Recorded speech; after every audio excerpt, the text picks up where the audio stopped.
So I know that many of you don't have a engineering background. Okay, that's why I will do today a small revision session on main heat transfer processes, because in this course we'll be mainly interested into how we can transform energy from one form to the other. So it's important to know how how heat can be transferred, because this will help us into understanding the energy transformation from one form to the other. Okay, so we'll introduce the different modes of heat transfer and we'll apply them, if you want, on energy systems in this course to see how we can benefit from transforming energy from one form to the other. To start with, when we talk about heat transfer, we mainly talk about thermal energy is transferred from a location to another. And in general, when we talk about heat transfer, we have variation in temperature. Unless, if you want, we have some specific cases of phase change. And we'll discuss together how heat can be exchanged by phase change. Whenever you have a phase change in a pure substance, then you don't have a temperature gradient. What do I mean by this? And for example, let's say you have, guys, please, can you mute your microphones if you are not asking questions, please? Let us say, for example, you have water, okay? You have water initially at a temperature of 20 degrees and you heat it. So you are putting it under fire. For a certain time, the temperature of water will increase until reaching 100 degrees. Why I am saying 100 degrees? Because if we have normal ambient condition, standard condition of atmospheric pressure, okay, we know that water will evaporate at 100 degrees. So once we reach 100 degrees, we start to have change of phase. So we go from the liquid state to the vapor state. And since, if you want, heat is required to change the phase, because the idea is that in a liquid, you know that molecules in a liquid are relatively close to each other, while in gases, they are the distance between them is much larger. So in order to go from liquid to the gas stage, you need to do rupture of these relation between atoms and molecules, okay? And this lead to energy transfer. So I need to transfer energy in order to have rupture of such bonds between molecules. And this is why I will have heat transfer without a change in temperature, because this will take place at a constant temperature and my energy will be taken in a different form that we call latent, okay? So whenever you have change of phase, you can say that heat is transferred in a latent form, while in the first phase, when you have a liquid state and you are moving from a temperature of 20 and you have an increase until 100, we say here that the mode of heat transfer is in form of sensible heat. So whenever we talk about sensible heat can be seen in variation of temperature, while latent heat can be seen in form of change of phase. But in both cases, you have heat transfer. Okay, whenever we don't have change of phase in general, we talk about heat transfer because of spatial temperature difference. Okay, and this is sensible heating. Now, if you have taken thermodynamics courses, you know that in thermodynamics, we learn how an energy system will go from one energy state to the other. Now, in heat transfer, we can focus on how fast we have a change from one state to the other. Okay, so we can include the transient variation with time of temperature. So now I will start by introducing the main modes, okay, of heat transfer.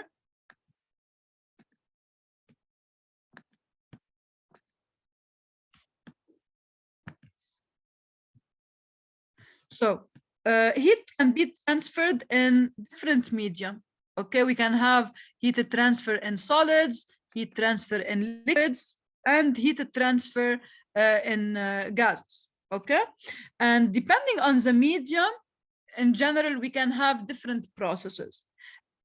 Plus, we have some processes that do not require any medium to have heat transfer. Let us take this small example that can illustrate how we can have in the same problem different forms of heat transfer. Let's say if you are heating water using fire. Okay, first, whenever you have surfaces of different temperatures, then you can talk of heat transfer by radiation.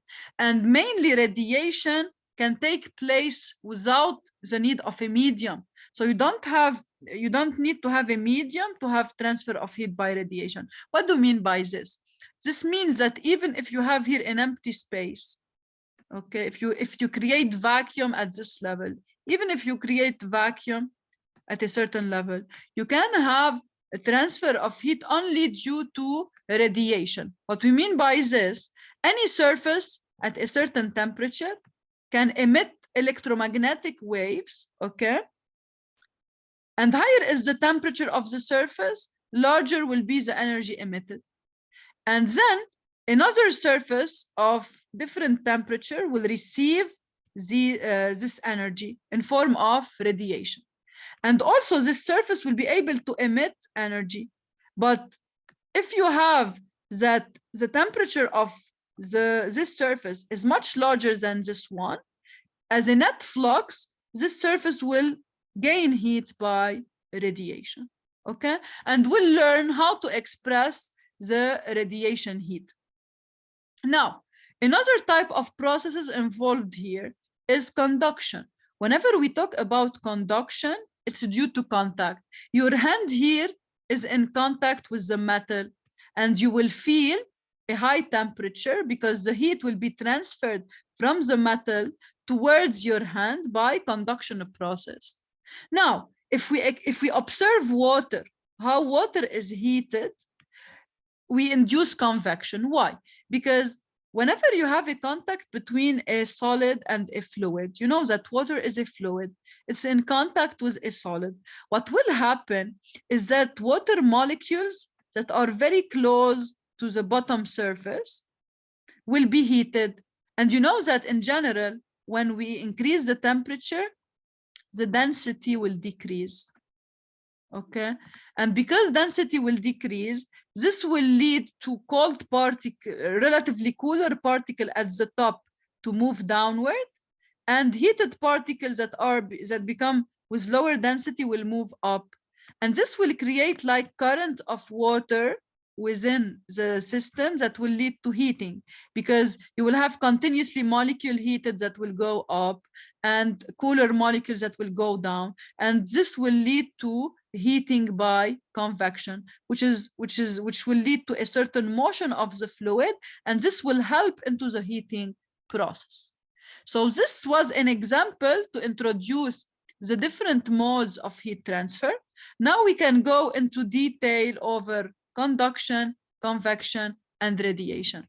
And we'll see in the course material a lot of examples of energy that are directly related to these processes. And for example, when we talked about fossil fuels in the history of energy, we said that fossil fuels present a big disadvantage. They lead to global warming.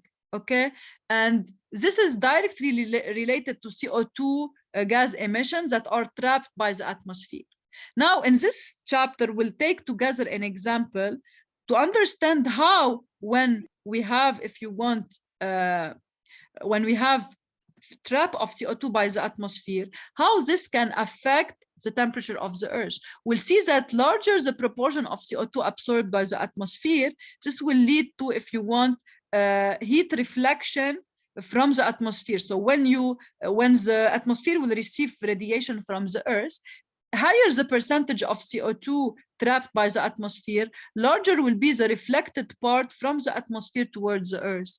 And this will lead to heating effect of the Earth. We cannot, if you want, assess this temperature increase if we don't understand the different modes of heat transfer. Professor, Yes. I have a question. Yes. Convection, but Yes.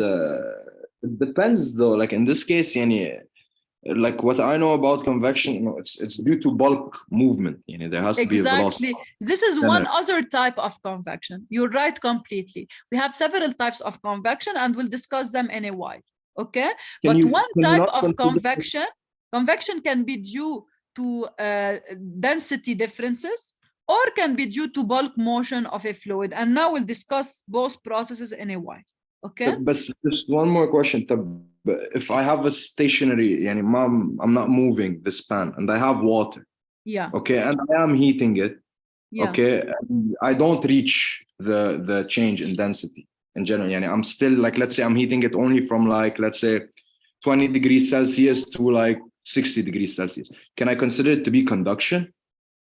Yes, of course. You can consider conduction. Okay. But at a certain stage, whenever you start to have observable density difference because of variation in temperature, you will start to have the convection process also. And this will help into reducing the time of heating, because fluid motion will create like mixing effects, and mixing effect will facilitate heating your water. Deal. Thank you so much. You're welcome. Okay. Doctor? Yes? Is this PDF posted on Moodle?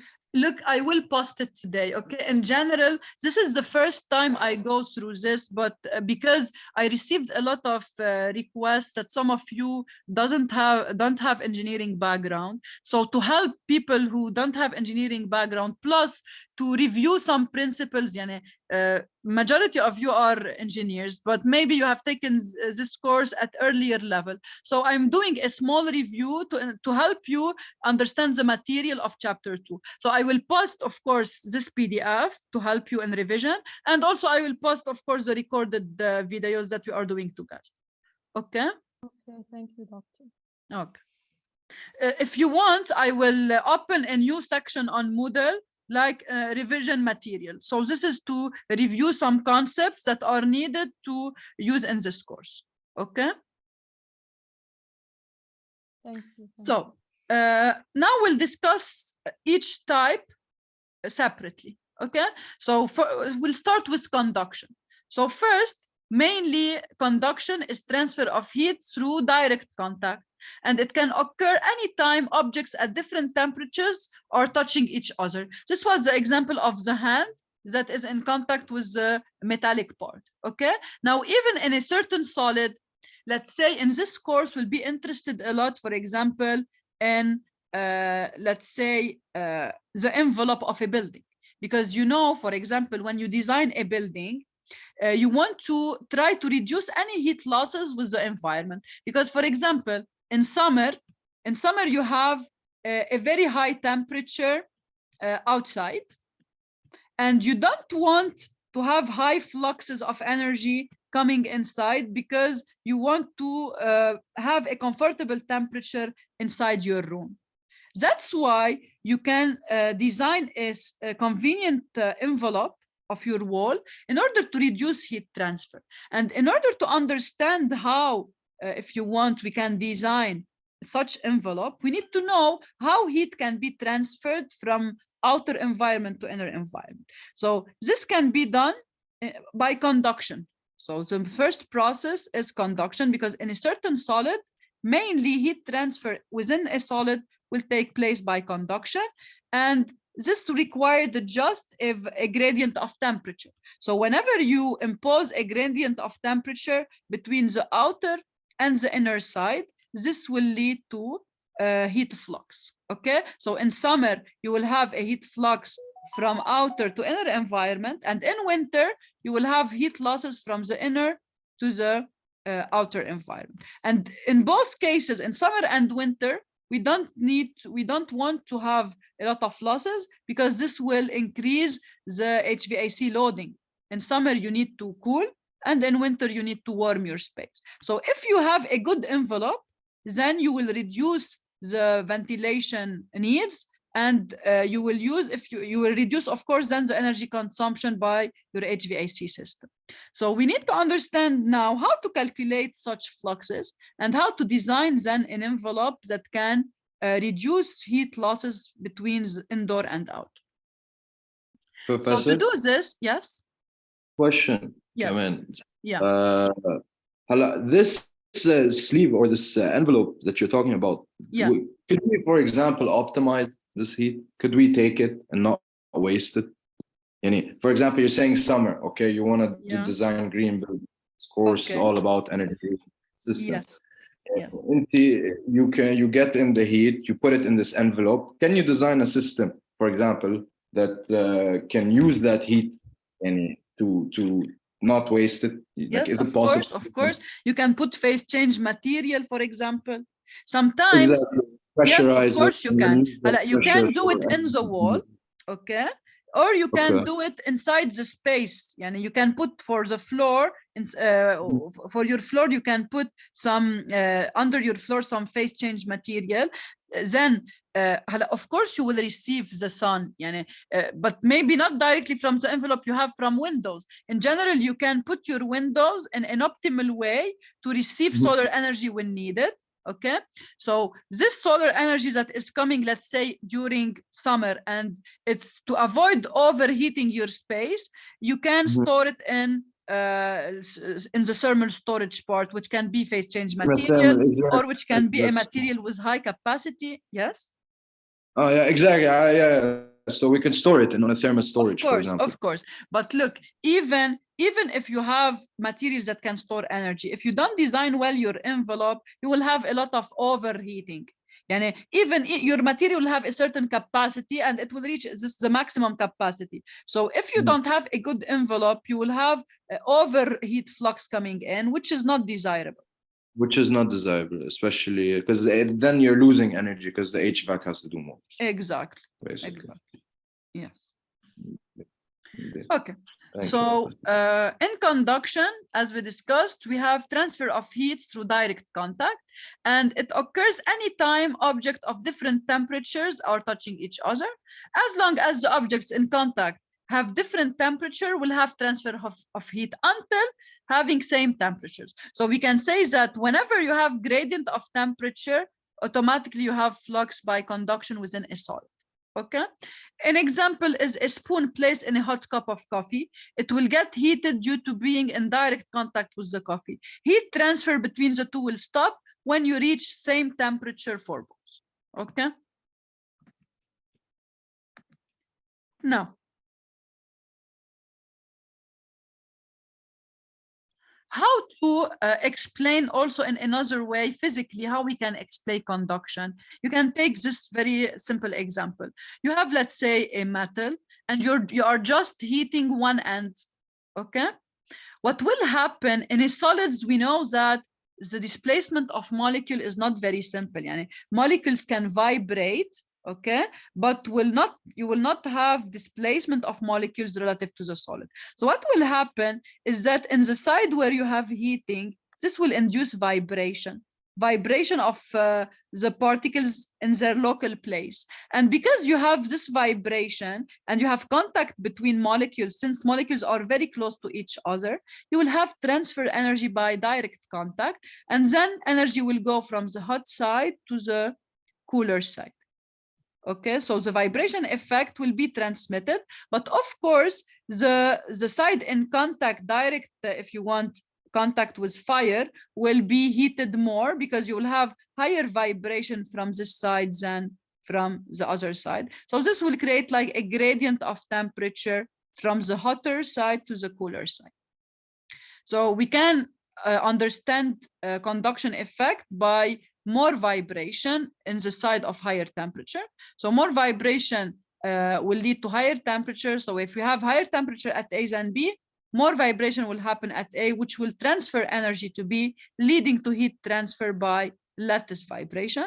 In general, in solid conductors as metals, energy can be also transferred because of motion of free electrons. Okay, so we can then summarize conduction as a heat transfer due to direct contact and due to gradient of temperature within the solid.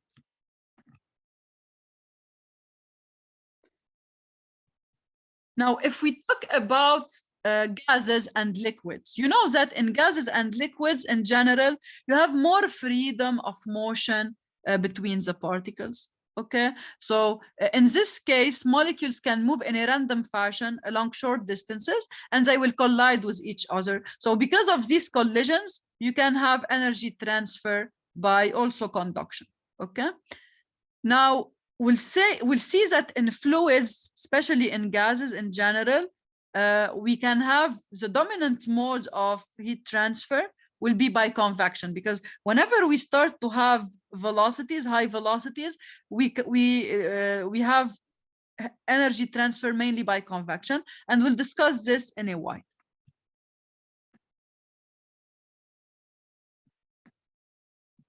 Now, before moving to convection, we need to know how to express mathematically a conduction flux. So we need a physical equation that can be used to quantify conduction. So conduction may be viewed as the transfer of energy from the more energetic to the less energetic particles of a substance due to interaction between the particles.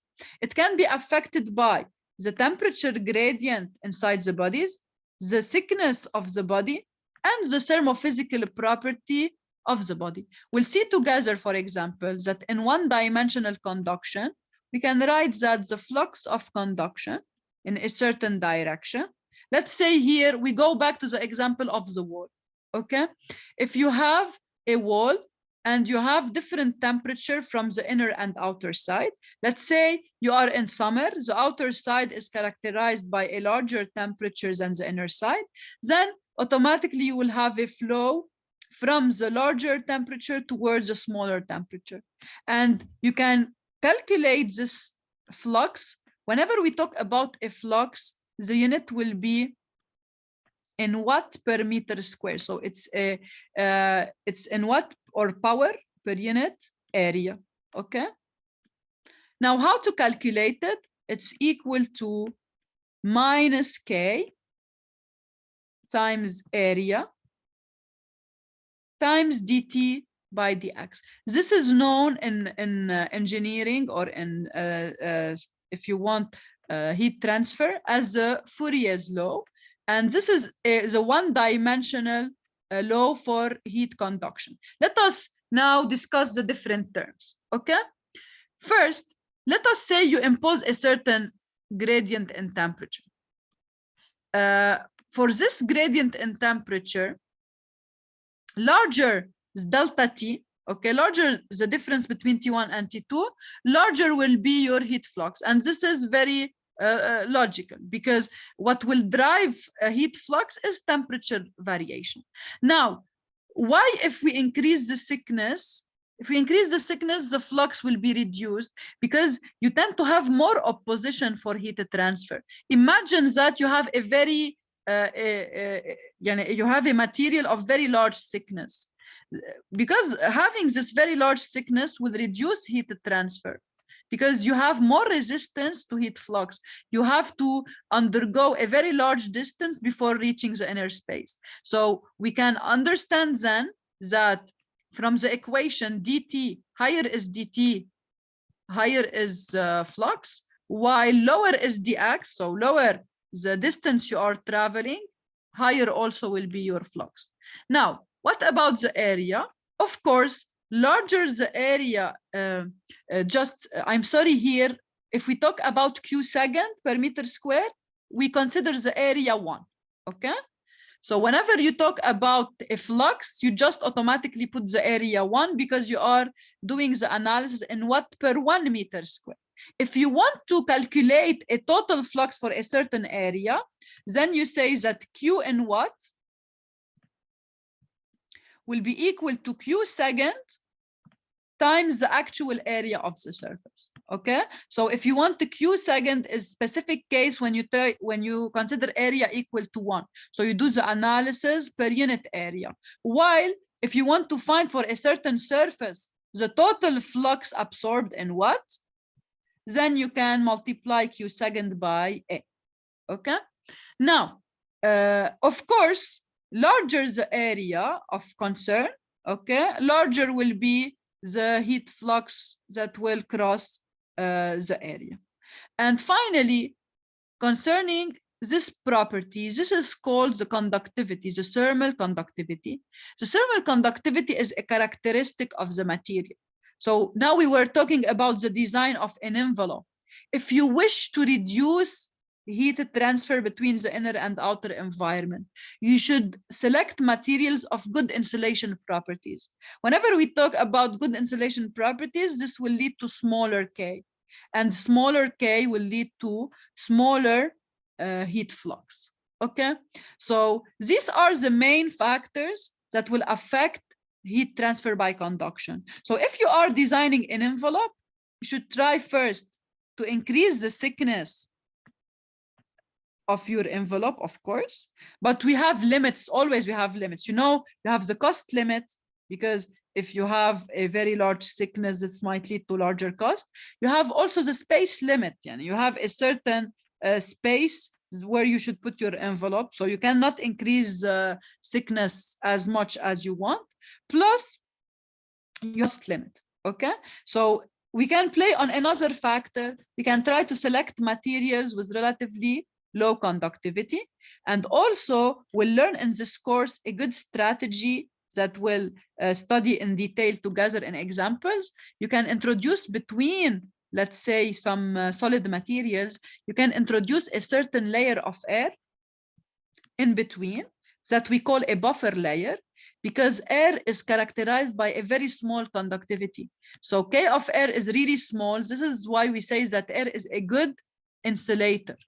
Okay, but also when we do the design together and we explore this design, we can see that we have a limit. We have a limit for this thickness. It's not good to increase a lot the thickness of air. Do you have an idea why? Why it's not very good? It's not good to increase it a lot to a high extent.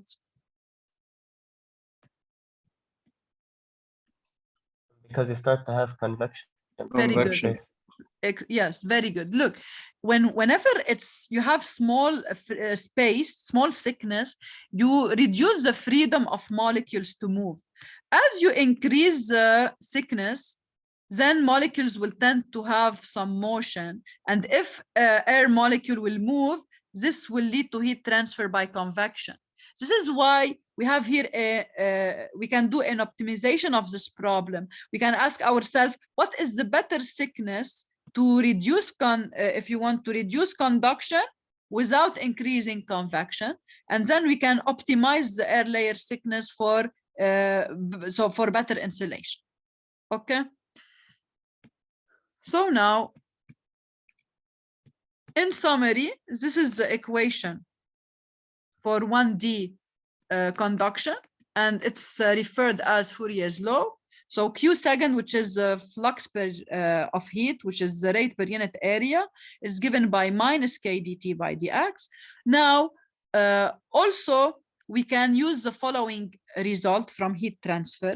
Whenever you have pure conduction, what do I mean by pure conduction? You have only heat transfer due to conduction, and you don't have, let's say, generation of heat within the material. What will happen then? Your temperature will vary in a linear way. Okay, so whenever you have heat transfer in a solid without internal generation, and you have a steady process, steady means it's not affected by time. Okay, so no effect of time. You are always imposing the same temperature from the outer side, and you have the same temperature from the inner side. Then you have a steady conditions, and you have a constant heat that will go from side 1 to side 2, and then this will lead to a constant heat flux equal to minus K dt by dx. Because your flux is constant, then the gradient of temperature is constant, and then the temperature will vary in a linear way. And then we can say that Q second can be just given by K times T1 minus T2 over L. You can see here that the negative sign is due to what? You know why it's minus dt by dx? Because the temperature gradient is negative. Very good. Always in nature, heat will go from hotter to cooler side. Okay, so it will go in the inverse direction of temperature gradient. So when T1 is larger than T2, then dt by dx will be negative, but heat will go from side 1 to side 2. So heat will always tend to move in opposition to gradient of temperature. That's why we put a negative sign here. And then minus will give you plus, and your heat flux will move then in the positive direction and is given by minus k times dt by dx, because we said it's linear, can be computed as T2 minus T1 over x2 minus x1. And x2 minus x1 will represent actually the thickness of your wall. So you can replace x2 minus x1 by L. And just here, if you enter the negative sign here, you'll get, instead of T2 minus T1, you get T1 minus T2. So your flux is K times T1 minus T2 over L. And we consider that delta T is the absolute variation in temperature. Okay, so Q second is K delta T over L. Any Professor? question? Yes? What can we assume linearity? Does it depend on the boundary conditions? Why you mean what?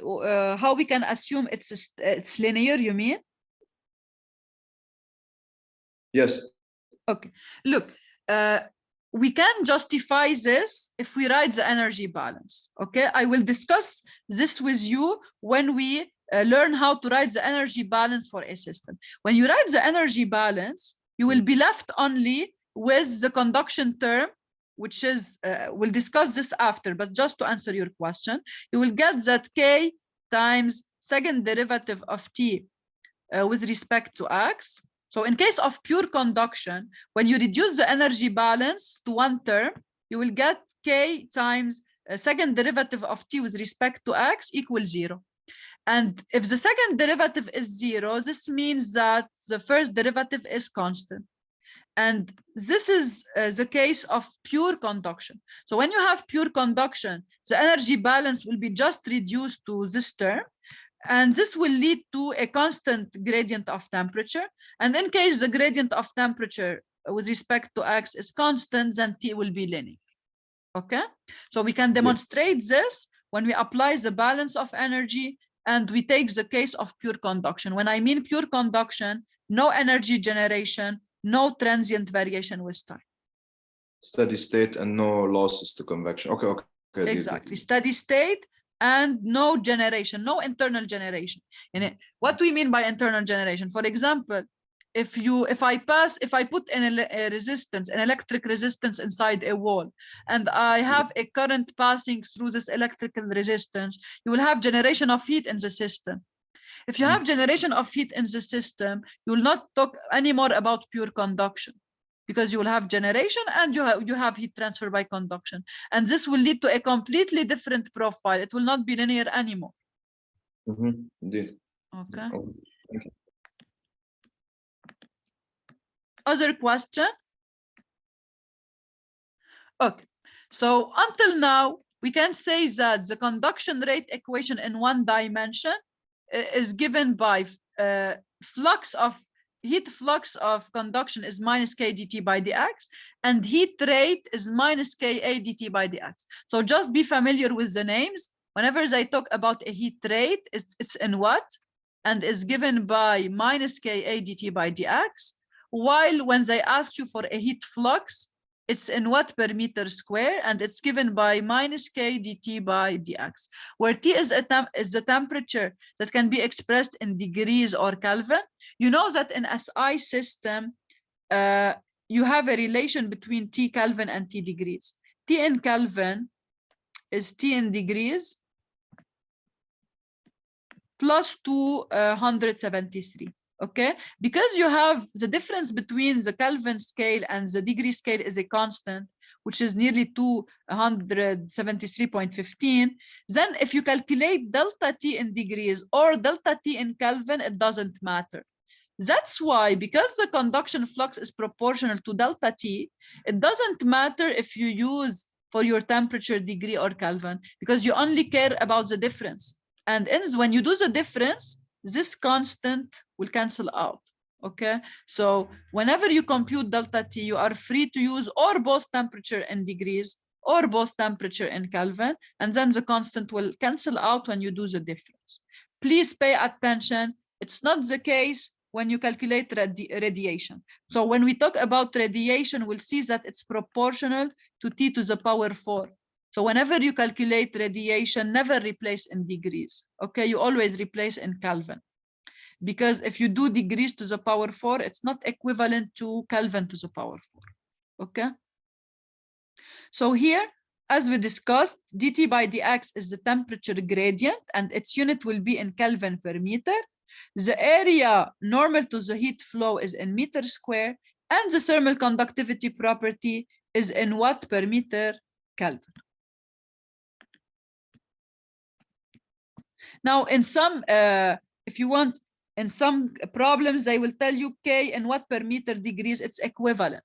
Okay, as we discussed here, it's equivalent because we are multiplying by delta T. So it doesn't matter if here it's in degrees or it's in watt per meter Kelvin, it's the same value.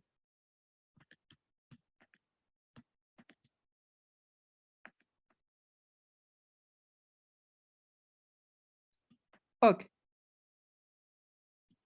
Now, let us discuss some properties related to conduction.